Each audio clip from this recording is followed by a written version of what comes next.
ओम नमो भगवते वासुदेवाय नमः। नमस्कार, मैं ज्योतिषाचार्य वरुण प्रकाश ज्योतिष के आज के संस्करण में आपका स्वागत करता हूँ। वार्षिक राशिफल में अब 2025 की शुरुआत होने वाली है। 2025 में बहुत कुछ बदलेगा। बहुत ऐसी परिस्थितियाँ आएंगी जिसमें आप हताश हो सकते हैं। बहुत ऐसी परिस्थितियाँ आएंगी जिसमें आप बहुत ज़्यादा उत्साहित हो सकते हैं। समय समय पर ग्रहों की स्थिति बदलने पे, ग्रहों के स्थान परिवर्तन करने पे, ग्रहों के आपके कुंडली में एक जगह से दूसरे जगह जाने से चीज़ें बदलती हैं। कुंडली में 12 घर होता है और 9 ग्रहों से मिलकर गणना की जाती है। लेकिन सभी घरों का अपना अपना प्रभाव होता है, सभी घरों का भी अपना अपना प्रभाव होता है। उसमें कौन सा ग्रह जा रहा है, उसका कैसा प्रभाव है, कौन सा ग्रह आपके लग्न में आपके जन्म के समय किस स्थान पे था, किन ग्रहों के साथ किन ग्रहों की युक्ति बनी है, किन ग्रहों से किन ग्रहों का संबंध अच्छे होते हैं, संबंध खराब होते हैं। बहुत ऐसे पैरामीटर हैं जिसकी बारीक अध्ययन करनी पड़ती है। ग्रहों कैसे कोई बता देता है कि आपको 10 महीने बाद या 2 महीने बाद आप गाड़ी लेने वाले हैं या घर बनाएंगे या परीक्षा में आप पास होंगे।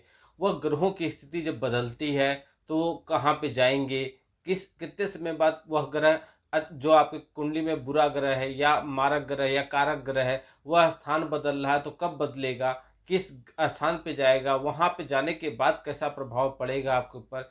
ये सब चीज़ों का अध्ययन करना पड़ता है, तभी प्रिडिक्शन किया जा सकता है। प्रिडिक्शन पे मैंने अभी जम्मू कश्मीर में और हरियाणा में चुनाव होने वाले हैं, उसके बारे में प्रिडिक्शन करके मैंने आपको वीडियो दिया है। यूएस में भी इलेक्शन होने वाले हैं, उसके माध्यम से भी प्रिडिक्शन करके मैंने आपको बताया है। ज्योतिषी गणना के आधार पर मैंने वो प्रिडिक्शन किया है। ग्रहों की स्थिति और पार्टी के नेताओं की स्थिति को अध्ययन करके मैंने वह वीडियो बनाया है। आप वह अवश्य देखिए और ज़्यादातर लोगों तक पहुँचाइए जिससे लोग उसका भी जानकारी के हिसाब से लाभ भी उठा पाएँ। वार्षिक राशिफल में आज मैं चर्चा करूंगा धनु राशि के बारे में। धनु राशि के पहले की जो भी राशियां हैं इनका वीडियो मैं आपको पहले बना के दे चुका हूं। धनु राशि के बाद का आगे का वीडियो आपको क्रम से मिल जाएगा। इसके बाद फिर मैं 2025 के बारे में और चीज़ों के बारे में विस्तार पूर्वक बताऊंगा। लेकिन आज मैं जो वीडियो आपको धनु राशि के बारे में बता रहा हूँ यह आपके नाम राशि और चंद्र राशि पर आधारित है। व्यक्तिगत तौर पे आप हमसे मिलकर कुंडली का भी विश्लेषण करा सकते हैं। टेलीफोनिक कन्वर्सेशन करके आप हमसे लाभ उठा सकते हैं। एक छोटा सा फीस है जिसको भर के आप हमसे जो भी आपकी समस्या है उसका समाधान प्राप्त कर सकते हैं। अगर किसी कारणवश आपको लगता है कि आप समस्या को समाधान कर पाने में असमर्थ हैं या आप बिजी हैं या किसी और वजह से आप असमर्थ हैं या जो समस्या को समाधान करने के लिए सामग्री एकत्रित करना पड़ता है वह आपके लिए मुश्किल हो रहा है, तो आप हमारे कार्यालय से भी करा सकते हैं। हमारे कार्यालय पे हर दिन नवग्रह शांति के पूजा पाठ अनुष्ठान होते रहते हैं। आप संपर्क करेंगे तो आपके बारे में भी उपाय किया जाएगा। लेकिन यह बात आप मन से निकाल दीजिए कि समस्याएं आपकी आ गई हैं तो यह इसका समाधान नहीं है। ज्योतिष शास्त्र में हर चीज का समाधान है, बशर्ते आप कितना ईश्वर पर भरोसा करते हैं, कितनी निष्ठा और ईमानदारी के साथ आप बताए गए उपाय को करते हैं और आपके अंदर कितनी एकाग्रता है उस फल को पाने के लिए, आपके के अंदर कितनी एकाग्रता है अपने मंजिल तक पहुंचने के लिए। अगर ये सब चीज़ें आपके अंदर विशेषता है तो आप निश्चित तौर पे सफलता को प्राप्त करेंगे। थोड़ी बहुत परिवर्तन करके, जीवन शैली में परिवर्तन करके, वेशभूषा पहनाव पोशाक में परिवर्तन करके, भाषा बात बात करने के तरीके या चीज़ों में परिवर्तन करके, रत्न यत्न उपाय करके, पूजा पाठ यज्ञ हवन करके आप कुछ चीज़ों में परिवर्तन पा सकते हैं और उससे आपके जीवन में सकारात्मकता आएगी। इसलिए देर मत कीजिए और समस्याओं को गंभीर मत हो दीजिए। अगर समस्या गंभीर हो जाएगा तो इलाज करने में भी समय जाएगा। जिस तरह से चोट अगर ज़्यादा तेज लगी होती है, गहरा घाव है, तो इलाज उसको उपचार करने में समय लग जाता है। इसी तरह से समस्याएं भी हैं।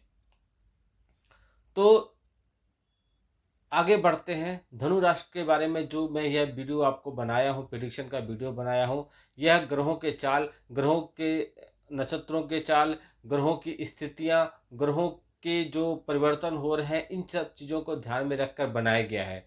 तो सबसे पहले मैं बताऊं 2025 में कि आपके साथ कैसी घटना घटेंगी या आपका कैसा रहेगा हर क्षेत्र में जीवन, तो उसके बारे में पहले विषय रहेगी कि आपकी आर्थिक जीवन कैसा रहेगा, पैसा आपके जीवन में कैसा रहेगा। तो 2025 आर्थिक रूप से भविष्यवाणी मैं करूं तो यह वर्ष आपके लिए अनुकूल रहेगा, ऐसी पूरी संभावना दिखाई दे रही है। क्योंकि वर्ष की शुरुआत आपके लिए कुछ कमजोर रहेगा, क्योंकि वर्ष की शुरुआत में मंगल महाराज अष्टम भाव में, बृहस्पति महाराज छठे भाव में और बुध महाराज द्वादश भाव में होंगे। तो आपके खर्चे बढ़ेंगे और आपकी आर्थिक स्थिति पर उसका पूरा दबाव पड़ेगा, प्रेशर बनेगा। लेकिन मार्च के महीने तक जब शनि महाराज तीसरे भाव में विराजमान रहेंगे और उनकी दृष्टि आपके दसम भाव पे या द्वादश भाव पे पड़ेगी, तो आपको क्या होगा, आपको खर्चों में थोड़ी बहुत नियंत्रण करने की कोशिश करेंगे। देवगुरु बृहस्पति मई के महीने में आपके सप्तम भाव पर आ जाएंगे और मई से लेकर अक्टूबर तक वहां आपके एकादश भाव पर ही आपकी राशि पर भी प्रभाव डालेंगे, जिससे आपकी आर्थिक क्षमताएं बढ़ेंगी, आपकी आमदनी में बढ़ोतरी होगी, आप आर्थिक रूप से मजबूत होंगे, खर्चों में थोड़ी कमी आने लगेगी। मंगल महाराज भी वर्ष के मध्य तक आपको अच्छे परिणाम देने प्रारंभ कर देंगे और मई के महीने में राहु आपके तीसरे भाव में आ जाएंगे, केतु नवम भाव में आ जाएंगे, जिससे यात्राएं पे तो धन आपका खर्च होगा, लेकिन वह धन नियंत्रण में रहेगा। अक्टूबर से दिसंबर के बीच कुछ चुनौतियां आपके लिए आएंगी और उस महीने आर्थिक रूप से आपको थोड़ा सतर्क रहना पड़ेगा, बाकी समय आपके लिए ठीक रहेगा। स्वास्थ्य, धनु राशि के लोगों 2025 स्वास्थ्य के दृष्टिकोण से काफी उतार चढ़ाव से भरा रहेगा। वर्ष की शुरुआत में राशि स्वामी देव गुरु बृहस्पति छठे भाव में विराजमान रहेंगे, यह आपकी अनुकूल स्थिति बिल्कुल भी नहीं रहेगी। इसके अलावा मंगल महाराज भी अपनी नीच राशि कर्क में अष्टम भाव में साल की शुरुआत में रहेंगे, जिससे किसी तरह की चोट, एक्सीडेंट या दुर्घटना होने की पूरी संभावना दिख रही है। राहु और केतु क्रम से चौथे और 10वें भाव में रहेंगे। यह सभी ग्रह स्थिति आपके स्वास्थ्य को लगातार पीड़ित करती रहेगी, इसलिए आपको अपने स्वास्थ्य समस्याओं के प्रति सावधानी बरतनी होगी। नहीं तो आपको पेट से संबंधित कुछ समस्याएं या आंत से जुड़ी हुई या पाचन क्रिया से संबंधित भी एसिडिटी जैसी कुछ समस्याएं आपको हो जाएंगी।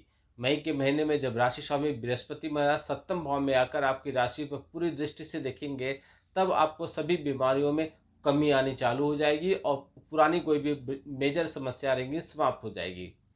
कैरियर, धनु राशि वाले 2025 कैरियर के लिहाज से बात करें तो नौकरी करने वाले जो भी लोग हैं उनको वर्ष की शुरुआत में चुनौतियों का सामना करना पड़ेगा। दसम भाव के स्वामी बुध महाराज द्वादश भाव में रहेंगे, तो यह बताते हैं कि आपके काम के सिलसिले में आपको काफ़ी भाग दौड़ करना पड़ेगा।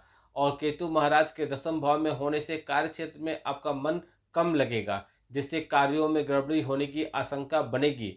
आपको अपने काम पर पूरा ध्यान देना होगा। वर्ष के मध्य में स्थिति में बदलाव आएगा, जब शनि महाराज चतुर्थ भाव में बैठकर दसम भाव पर पूरी दृष्टि डालेंगे और आपसे मेहनत कराएंगे। व्यापार करने वाले जो भी जातक हैं, वर्ष की शुरुआत आपके लिए विदेशी संपर्क से आपका लाभ मिलेगा। वर्ष के महीने में मई के महीने में जब बृहस्पति महाराज अक्टूबर तक आपके सप्तम भाव में रहेंगे, तो आपकी व्यावसायिक गतिविधियों को बढ़ाएंगे, तब आपके व्यवसाय में लाभ मिलेगा, आपके नित्य आय के स्रोत बन जाएंगे, आपका व्यापार भी खूब अच्छे से उठेगा। शिक्षा, धनुराशि वाले 2025 विद्यार्थी वर्ग की बात करें तो शुरुआत बहुत कुछ कठिन रहेगा। पंचम भाव के स्वामी मंगल महाराज अष्टम भाव में नीचे होकर बैठेंगे, जिससे शिक्षा में व्यवधान आएगा और स्वास्थ्य आपको परेशान करेगा। धनु 2025 राशिफल मैं बताऊं तो वर्ष का उत्तरार्ध आपकी शिक्षा के लिए अनुकूल रहने की पूरी संभावना दिखाई दे रही है। प्रतियोगी परीक्षा की अगर आप तैयारी कर रहे हैं तो अप्रैल से अगस्त के बीच का समय ज़्यादा आपके लिए अच्छा रहेगा। इस दौरान आपको कहीं पर चयन हो जाएगा, आपके सिलेक्शन हो जाएगा। उच्च शिक्षा ग्रहण कर रहे विद्यार्थियों को वर्ष की शुरुआत और वर्ष के मध्य में विशेष अच्छे परिणाम मिलने की संभावना दिखेगी। आपको अपने मनपसंद विषयों को पढ़ने का मौका भी मिलेगा। यदि आप उच्च शिक्षा के लिए विदेश जाना चाहते हैं तो वर्ष के मध्य तक आपको इंतजार करना पड़ेगा, उसके बाद आपके फेवर में आप बातें आ जाएंगी, लेकिन वर्ष के शुरुआत से ही आपको प्रयास करना पड़ेगा। पारिवारिक जीवन, धनु राशि वाले 2025 परिवार के दृष्टिकोण से देखा जाए तो मिला जुला रहेगा। वर्ष के शुरुआत में चौथे भाव में राहु और 10वें भाव में केतु आपका वर्चस्व बढ़ाएंगे। चौथे भाव में स्वामी बृहस्पति महाराज का पारिवारिक जीवन में उतार चढ़ाव छठे भाव में होना यह बताता है कि वर्ष की शुरुआत में माता जी की कुछ स्वास्थ्य समस्या आपको परेशान करेंगी, इसलिए उनकी स्वास्थ्य समस्याओं के प्रति सावधानी रखना आपके लिए जरूरी होगा। वर्ष के मध्य में राहु महाराज तीसरे भाव में जाएंगे और केतु महाराज नवम भाव में आ जाएंगे तथा शनि महाराज मार्च के अंत में चतुर्थ भाव में आकर दसम भाव को देखेंगे। जैसे पारिवारिक जीवन में कुछ समस्याओं में तो कमी आएगी, लेकिन माता पिता के स्वास्थ्य पर आपको ध्यान देना होगा। भाई बहनों से संबंध मजबूत रहेंगे, फिर भी उनको कुछ समस्याएं आपको परेशान करेंगी। जहां संभव हो अगर आपको मदद करना पड़े तो मदद करने के लिए आप तैयार रहिएगा, इससे आपका पारिवारिक माहौल अच्छा रहेगा। वैवाहिक जीवन, वैवाहिक जीवन की बात करें तो वर्ष की शुरुआत आपके लिए कमजोर रहेगा। सूर्य महाराज आपकी राशि में बैठकर सप्तम भाव पर पूरी दृष्टि डालेंगे। उधर सप्तम भाव के स्वामी बुध महाराज दसम भाव में होंगे और मंगल महाराज नीच होकर अष्टम भाव में रहेंगे, जिससे वैवाहिक संबंधों के लिए अनुकूल बिल्कुल नहीं कहा जाएगा।